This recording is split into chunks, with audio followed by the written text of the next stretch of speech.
Welcome back to Rise and Shine. And as we promised today, we understand that you went on a very huge turmoil when it comes to the recent attacks on Sri Lanka, and how it affected you is actually extremely negatively. And it's not only physically, but you also got turmoil and pestered mentally as well, because there's a lot of things that you had to overcome when it comes to thinking straight and making sure that you go on with your usual walk of life. And to overcome this, definitely you need support, especially the counseling and also mental support. And to address this issue, we invited a very eminent person, and he is Professor Athula Sumathipala, joining with us today, who is also the Honorable Director of the Institute for Research and Development, visiting Professor of Psychiatry and Biomedical Research of Sir General John Kotalawala Defence University, and also he's a professor of psychiatry, Director of Internationalization, Director Research Institute for Primary Care and Health Service Sciences, Faculty of Health, Keele University.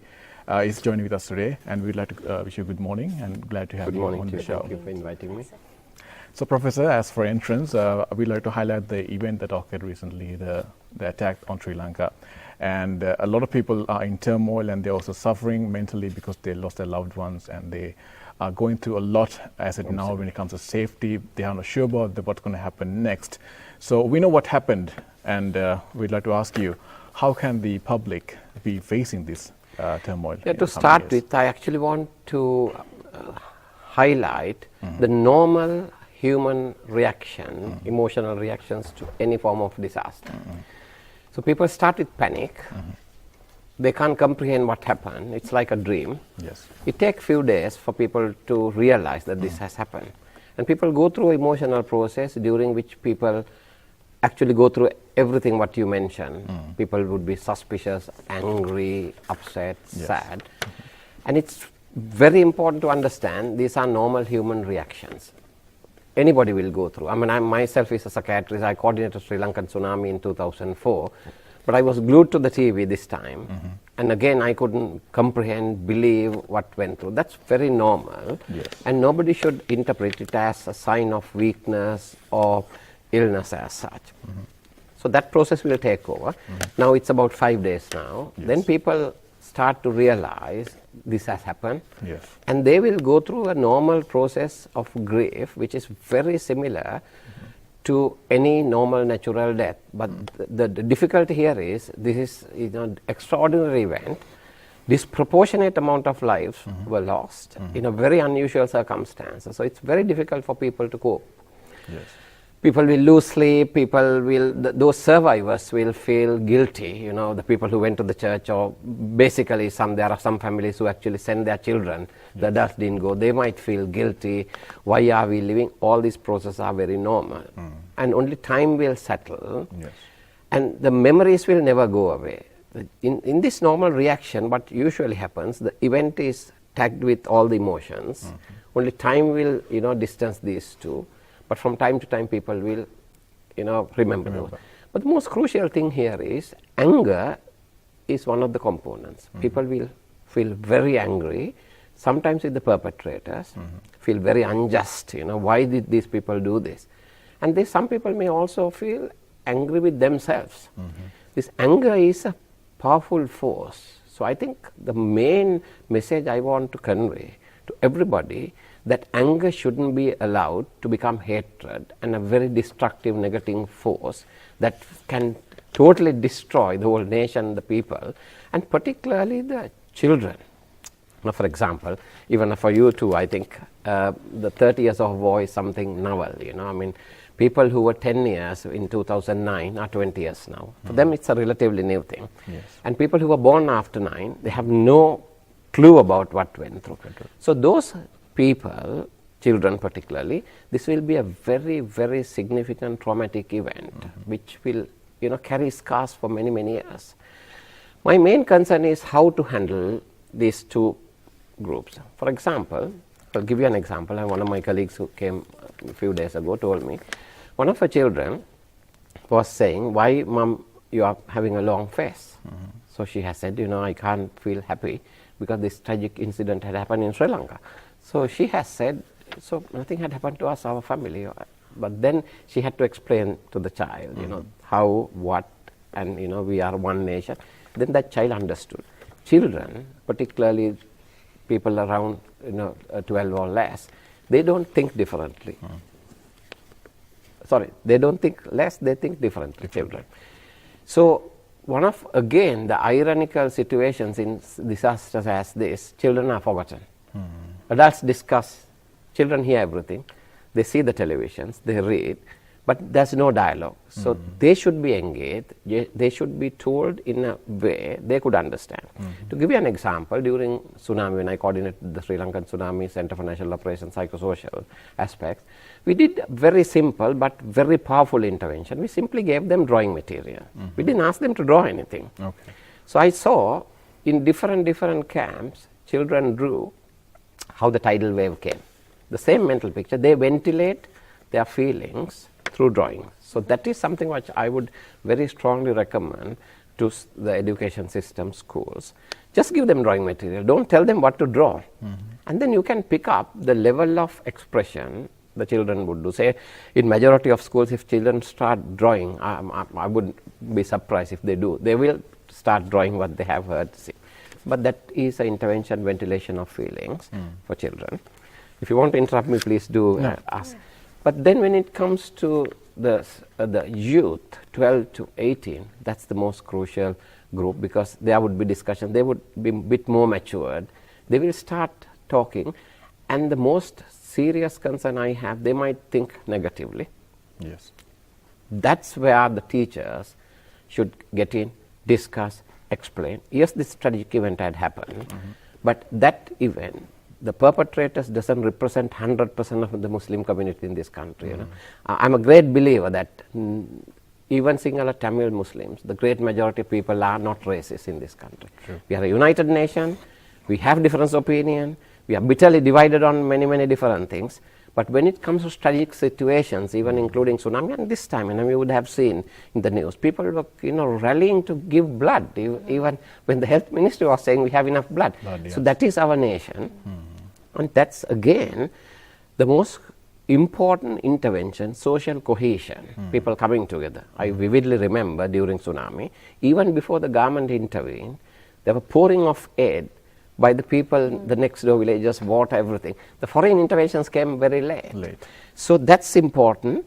And in that process, again, identifying the dead is a very crucial thing for psychological, people to come into terms with. Because if you don't identify the dead body, then you have uncertainty whether they are living or not.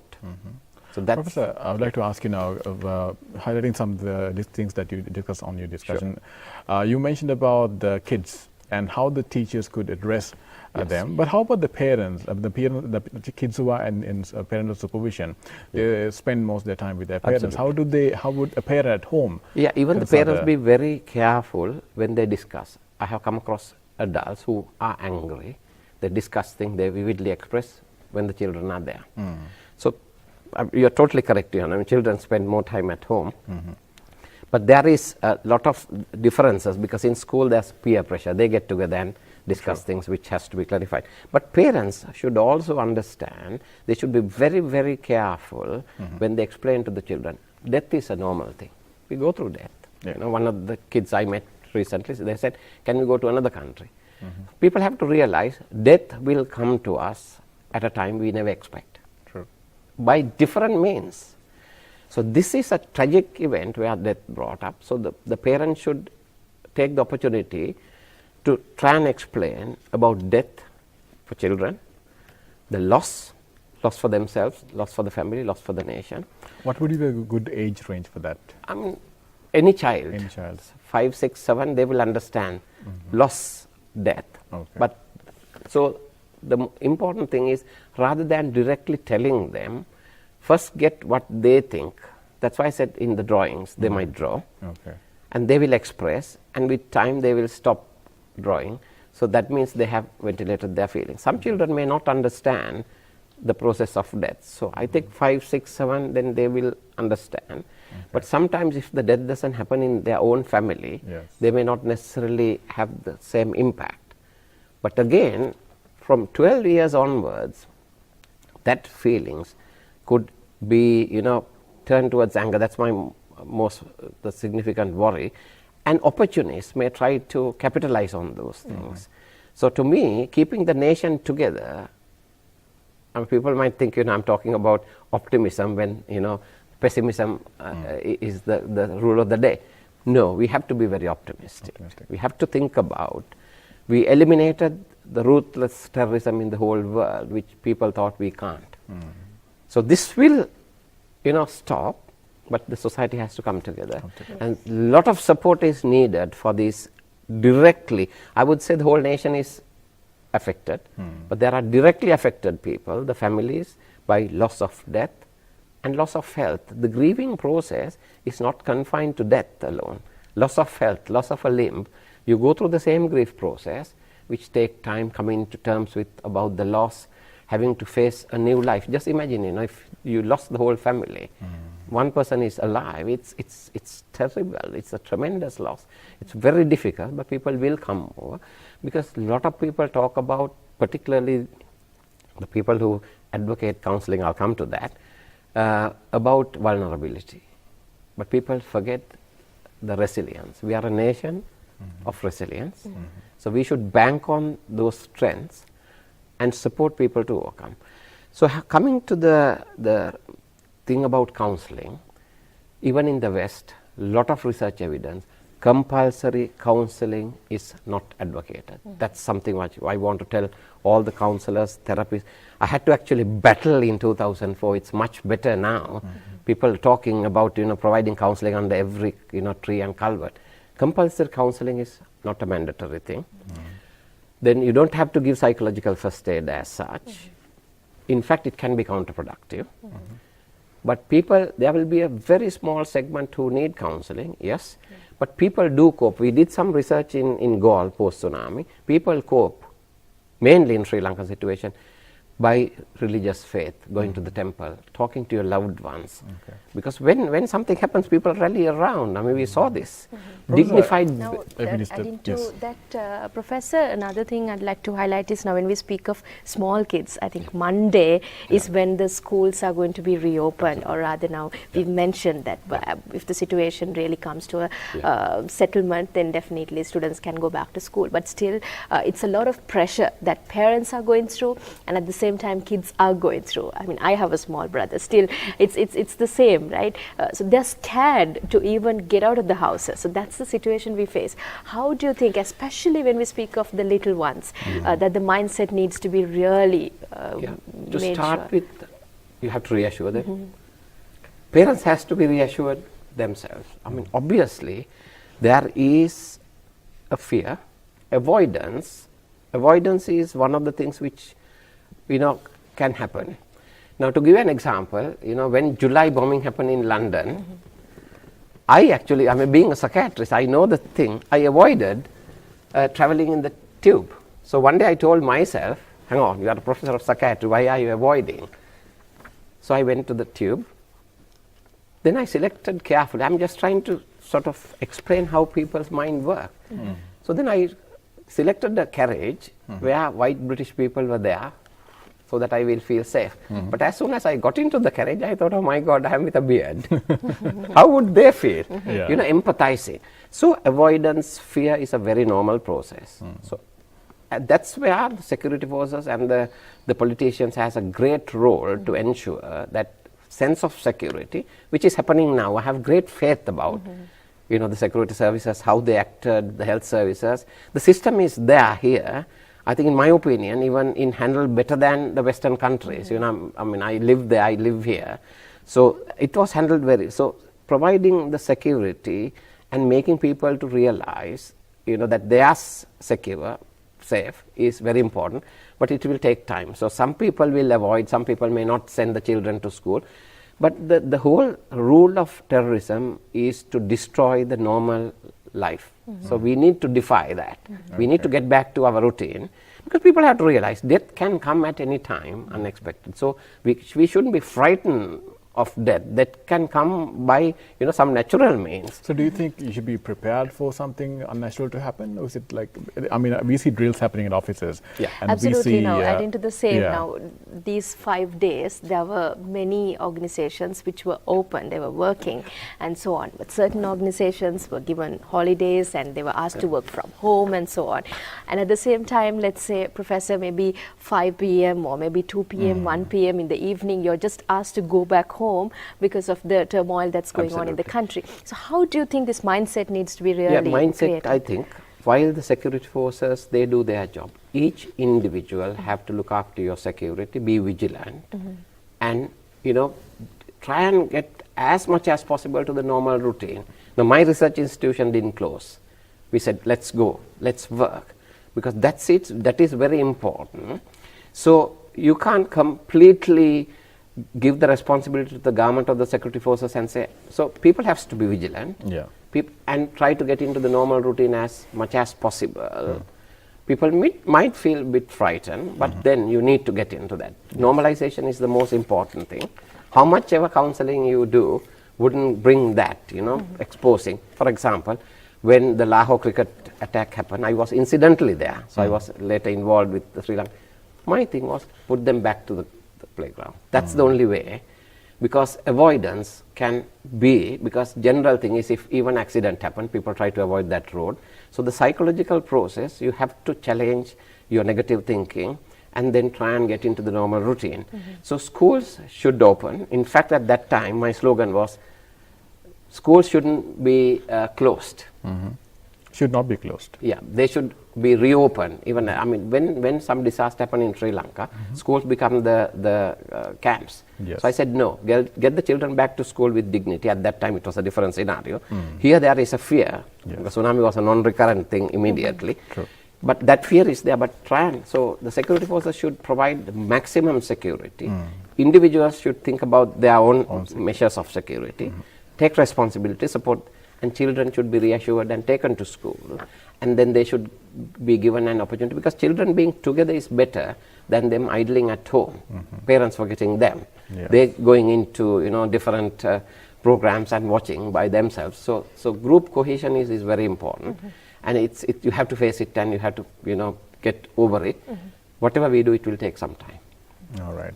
And Professor, you also mentioned about counseling. Now, that's very important, because recently I came across certain groups of regular people, like they are not professionally counselors, but they want to counsel as well as a measure of aiding those who got affected by this. Do you think that's good or bad? In good faith, they might do it, but I'll give you a very simple example. Say if a lady is raped. Yes. If people talk repeatedly with that person, particularly untrained or partially trained, talking about the incident, it can actually escalate the situation. In fact, this time, certain media was going to hospitals, interviewing patients. So I actually phoned them and said, don't do this. Yeah, exactly. And so therefore, it's very counterproductive. People who are not very well trained doing counseling, within inverted commas, and counseling is not needed. Because some people do cope by talking, some people do cope by not talking. That's right. So if you force people to talk when they don't want to talk, that's counterproductive. So counseling is definitely not a must. But there would be a certain segment of people who may need it later if they ask for support. To give you an example, I mean, in post-tsunami, a lot of people are predicting post-traumatic stress disorder, 60%, 70%. We did island-wide mental health survey. Post-traumatic stress disorder was only 2%. So this nation is a resilient nation. And even in the West, you don't need compulsory counseling. People do cope by, we have a very rich culture, whichever the language you speak, to cope with grief. You go through the thing, traditional way of coping. So I would strongly recommend people to be supported to go through the normal processes people are used to, rather than artificial counseling. So that's my advice. And on the other hand, Professor, I think we also highlighted in the beginning with regards to people who have lost many of their family members and Absolutely. just one or two family members remaining, and probably they've lost their limbs. Absolutely. They lost their hearing ability. They can't speak anymore. So things like this, and for the rest of the lifetime, they would be suffering. What do you like to tell about They need to be supported in every way, psychologically, socially, politically, materially. That's the only way to get them. They shouldn't feel that they are alone, they are forgotten. And unfortunately, the war heroes who fought for us, some people have forgotten them. And again, I want to highlight another thing. I work in a university in UK. Every morning, they do a fire drill. Our university have never had a fire. So one of the greatest mistakes as a nation we have done, we have completely ignored, forgotten, completely put to the past what had happened in this country. So people should, for the rest of our lives, not be worried, frightened, or living in fear, but it should be a part of security, national security. I don't think national security should be compromised for anything. Absolutely. And again, number two, societal rights shouldn't be subordinated for individual human rights. I'm a great believer of human rights, but societal rights first, individual rights second. So whatever the measures the government security forces have taken to ensure bringing life to normality in this country and people feeling secure, those should be taken as a bold step. And I also have a message to the leaders and the politicians of this country. It reminds me, Abdul Kalam was the president. He was a rocket scientist, space shuttle. So when he was doing the space shuttle program, Daswan, his boss, the first attempt they lost. So Abdul Kalam actually convened a press conference. Last minute, Daswan came and said, "You get out, I'm doing it." He said, "I take the responsibility as the leader of the space shuttle program for all the failures." Then he pledged and he said, "We'll do it next time." They did it. Next time, Daswan convened a meeting.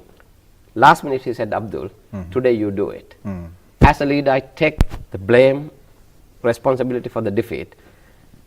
I share the pride. I think that should be the mentality of the political leaders in this country.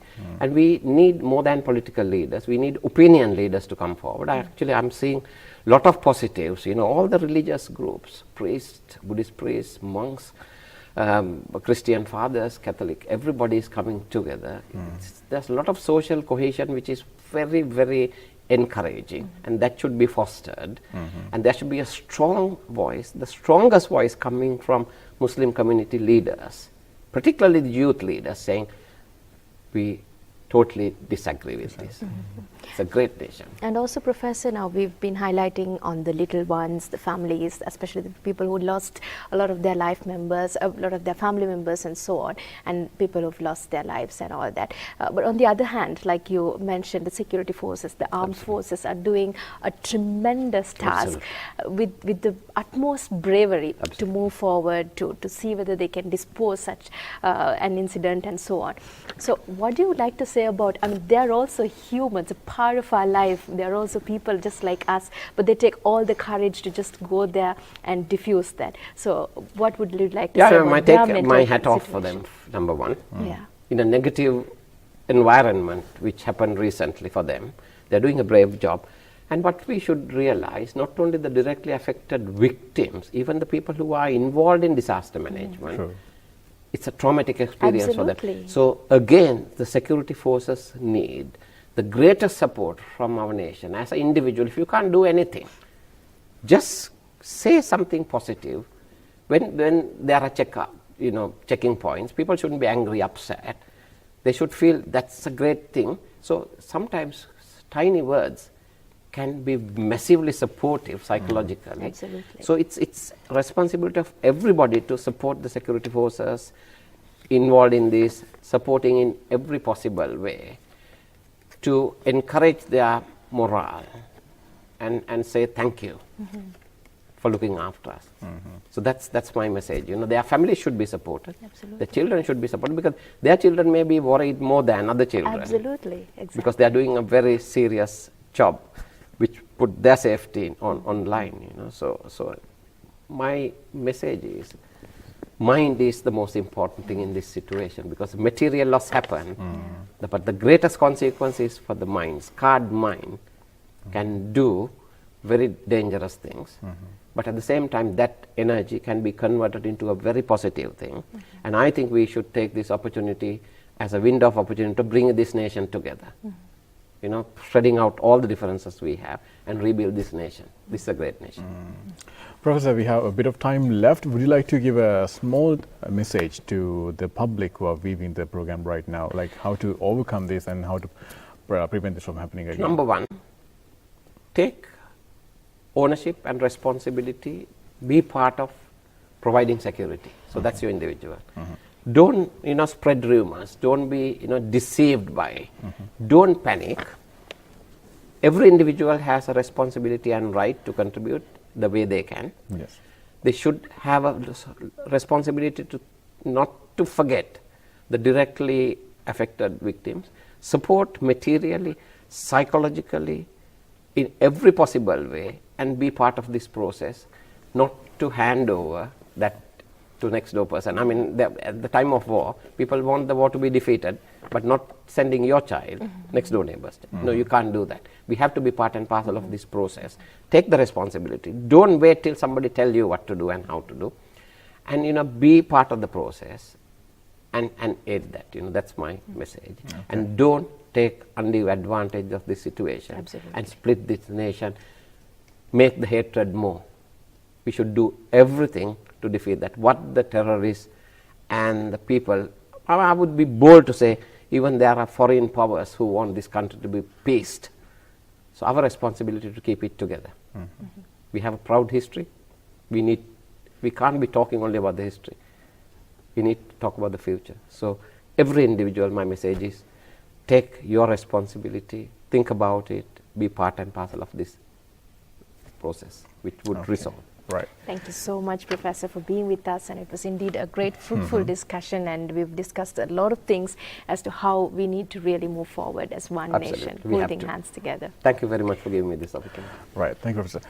All right. So it's time for you to say goodbye to you on a Friday. This is on Rise and Shine. We want to wish you a great weekend, and also make sure that you stay safe as well.